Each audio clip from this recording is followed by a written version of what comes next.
मक्खन में फंसे हुए बाल को निकालना सहज है, परंतु सूखे हुए गोबर के कंडे में फंसे बाल को निकालना बड़ा कठिन है। ज्ञानी के शरीर में रहने वाला जीव मक्खन के गोले में फंसे बाल जैसा है। वह मृत्यु के समय सहजता से प्राण छोड़ देता है, लेकिन अज्ञानी मृत्यु के समय रोता है, क्योंकि उसके प्राण वासना में अटक जाते हैं और यही वासना उसे फिर परिवार में खींच लाती है। माताएं बहनें कहती हैं, न जरा मुन्ना को देखना, बिल्कुल दादाजी पर गया है। दादाजी पर नहीं, दादाजी ही हैं जो पोता बनकर फिर आ गए। घर तो पशु पक्षी भी बना लेते हैं। मनुष्य को चाहिए कि वह घर को आदर्श घर बनाए। जिस घर में परिवार के सदस्यों का एक दूसरे के प्रति प्रेम व सम्मान न हो, वह घर तो हो सकता है, लेकिन आदर्श घर नहीं। हम परिवार में एक दूसरे की सिर्फ कमियां देखें, वरन उनकी खूबियां भी स्वीकार करें। अपनी अपनी जिम्मेदारियां खुद समझें। घर में छोटे मोटे झगड़े तो होते ही रहते हैं, किंतु बेहतर यही है कि उनको भुलाकर प्यार से मिलजुल कर रहें। और हाँ, परिवार का हर सदस्य मुखिया न बने, बल्कि बुजुर्ग ही मुखिया हो, लेकिन इस बात का ध्यान रहे कि मुखिया को हिटलर नहीं होना चाहिए। कभी पत्नी, बच्चों, नौकर से कोई गलती हो जाती है तो तुम उसे दंड देते हो। कभी खुद तुमसे कोई गलती हो जाए तो खुद को भी तो दंड दो। जैसे सुबह प्रार्थना न हो और नाश्ता कर लो तो दंड लो। आज मैं दिन में 2 बार से ज्यादा अपना मुंह जूठा नहीं करूंगा।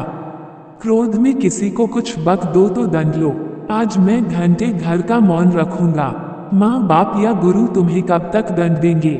आप अपने जज खुद बनिए और अंत करण की अदालत में खुद को खड़ा कर खुद का दंडित करिए। जो खुद को दंड देगा वह अनर्थ दंड के पाप से स्वतः बच जाएगा। खाली मत बैठिए, अपने मन और तन को किसी नेक कार्य में लगाकर रखिए। निठल्ला बैठा आदमी जल्दी बूढ़ा होता है।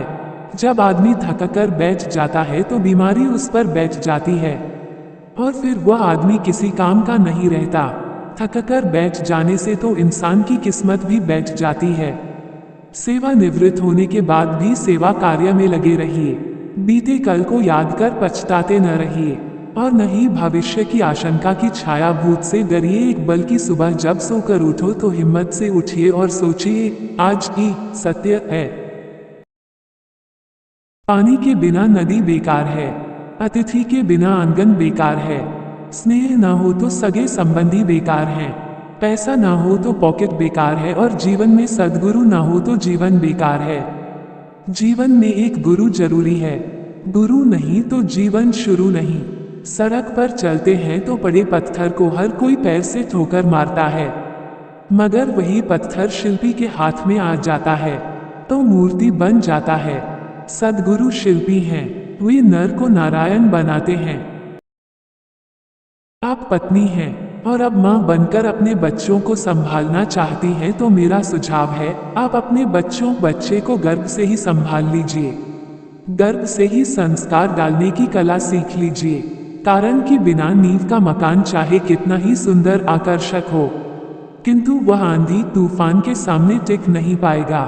मनुष्य की जिंदगी भी तो आंधी तूफान से भरी पड़ी है। अगर हमने बच्चों को बचपन में ही सत्यम शिव सुंदर के संस्कार न दिए तो आधुनिकता की आंधी और भौतिकता के तूफान से बच्चों की जीवन इमारत का ढहना निश्चित है। यौवन और धन थोड़े दिन के मेहमान हैं, आखिर में काम तो बच्चे ही आने वाले हैं। 4 प्रश्न हैं। हर पल घटता वह क्या है? पल पल बढ़ता वह क्या है? कभी घटता कभी बढ़ता वह क्या है? न घटता न बढ़ता वह क्या है? आयु हर पल घटती है। रोज सूर्य हमारी आयु का कुछ हिस्सा लेकर अस्त होता है। लोभ पल पल बढ़ता है, लाभ का चिंतन लोभ बन जाता है। मन कभी घटता है कभी बढ़ता है। मन संकल्प विकल्प वाला है और भाग्य की रेखा है जो न कभी घटती है न बढ़ती है। विधि के विधान पर विश्वास रखो और अपने कर्म करते चलो, फल अवश्य मिलेगा। महावीर वाणी है, तू अपनी चिंता कर। दुनिया की चिंता करने के लिए तो दुनिया भरी पड़ी है। पर तुझे छोड़कर कोई दूसरा तेरी चिंता करने वाला नहीं है, और आदमी है कि दूसरों की चिंता में मरा जा रहा है। मेरे बच्चों का क्या होगा? बच्चों के बच्चों का क्या होगा? क्यों भाई, तेरे बच्चों के बच्चे क्या विकलांग पैदा होंगे? तू इस बात की चिंता मत कर कि मेरे बाद व्यापार को कौन संभालेगा। व्यापार तो बीवी बच्चे कोई भी संभाल लेगा। तू इस बात की चिंता कर कि दुर्गति में तुझे कौन संभालेगा। आप आदमी हैं तो भी मेरा सुझाव है कि आप पशु की तरह भोजन करें, आदमी की तरह नहीं। बात कुछ चटपटी है लेकिन मार्मिक है। पशु भी भोजन करता है, किंतु वह जितनी भूख होती है उतना ही खाता है, लेकिन आदमी भोजन करने बैठता है और मनपसंद चीज सामने आती है तो खाते ही चला जाता है। इस लीलाबाई जीव को विवेक ही नहीं है। पेट भरा हो और गरम गरम पकोड़े सामने आ जाए तो फिर खाने बैठ जाती है। खाने पीने में विवेक रखिए। मांस मच्छी खाकर अपने पेट को कब्रिस्तान मत बनाइए।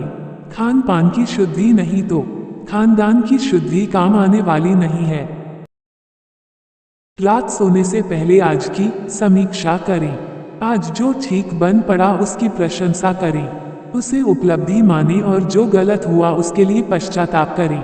आज हुई गलतियों की भरपाई करने के लिए कल के कार्यक्रम में कुछ ऐसे तथ्य जोड़ें जो खोदे गए गड्ढे को पाटकर समतल कर सकें। मौत को टाला तो नहीं जा सकता, मगर सुधारा तो जा ही सकता है।